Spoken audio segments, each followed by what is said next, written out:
time for the Major Lazer. It's time for... Hola chavos, soy Nina Campbell y estamos de nuevo con un episodio de Inc. aquí para Noise Lab TV. Hoy nos encontramos en la colonia Roma con Diplo, a.k.a. Major Lazer, que se va a presentar hoy en la noche en el antro Bleu, que se encuentra sobre la avenida Reforma. Vamos a platicar con él a ver qué nos tiene para contar. Hey, how you doing? Hey. It's time for the Major Lazer. It's time for the Major Lazer. How long have you been doing music, aside from your known projects? Did you, from all... Because I know that you were a teacher at some time, right? Yes, I was a teacher, but I was always doing music. I mean, it was a matter of making money off of it so I could pay my bills, but I always had a job. I think I'd say I was doing music for since I was 15. Was it always the same kind of vibe and kind of music, or did did it stabilize over the years? My first album that I released on a label was 7 years ago, and it was really avant-garde and an experimental record. And then I moved to DJing more commercial, then making more pop things, and making weird things again, and doing a dubstep, and then do whatever. I just make whatever I kind of run into.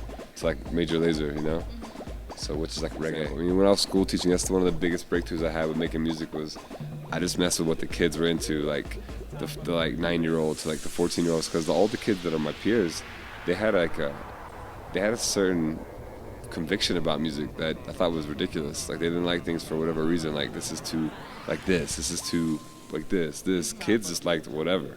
Pop music, the ghetto stuff, the house music, if it has a good beat, they like it. They don't have any convictions of what they should or shouldn't like. So for me, it's always been influential. That's why I started doing a lot of the different genres, from baile funk to Baltimore club, to even dancehall back then, because everybody was playing rock records and hip hop. That's all you had in Philadelphia. So that other stuff was more driving to me. Do you have any favorite dancehall, maybe reggae artists, either growing up or currently maybe? I mean, I'd say growing up, I used to love Beanie Man. I mean, he's still popular now. He's an older guy, but he's doing it forever. I just remember his name all the time. But then when I got older, I really started getting into Lee Perry. And I never was a big Bob Marley fan, but I was humongous into Lee Perry, and he produced a lot of really old Bob Marley records before your typical rock stuff. And that music's some of the best music ever made, that kind of 60s reggae music. All the artists from the era. I like Johnny Osborne a lot. I like the digital stuff, what Prince Jammy did, all the kind of Casio and the really cheap reggae stuff that was happening in the early dancehall days. Because for me, Jamaica and reggae music's always been so much more progressive on a production level than anybody else, any other genre. They've always done things in the forefront, always experimented with electronic ways, in a really cheap way. They didn't have access to big studios. They just had small things. They made the craziest stuff with it.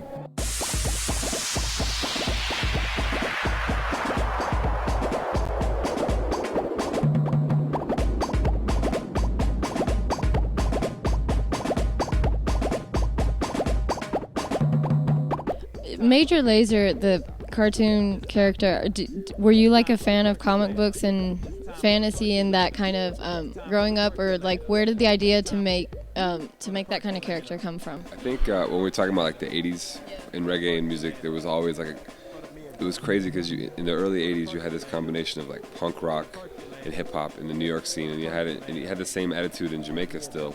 A lot of the reggae artists were kind of really influenced by Western music or Western films, Rambo, and it was this fantasy world that people combined. Some of the names were Clint Eastwood was actually a reggae artist's name. They took these things like that. Or if you watch Harder They Come with Jimmy Cliff, that's just a total ripoff of a Sergio Leone Western movie. So there's always this obsession with Westernness and anti-heroes. So that's kind of what we wanted to have the birth of Major Lazer comes from that attitude. Because reggae music's so serious now, but back then it was about being crazy and fun. And the artwork was there's a lot of artwork that was very cartoonish. From the reggae records, they did a lot of cartoon artwork, and also from punk records from the era. So the whole vibe from the 80s is where we get the art. Good luck tonight, and see you on the dance floor. Well, I'll be on the dance floor, see you up there. Have a lot of fun, and can you just give a send-off to our fans? Your name and bye. This is Diplo. I want to say hasta la vista. And can you tell them why they call you Diplo? This is the dinosaur logo. I just been looking for a new name. This is what I came up with a couple years ago. I'm stuck with it. Diplo rocks. I love it. Don't change it. We're gonna keep it then.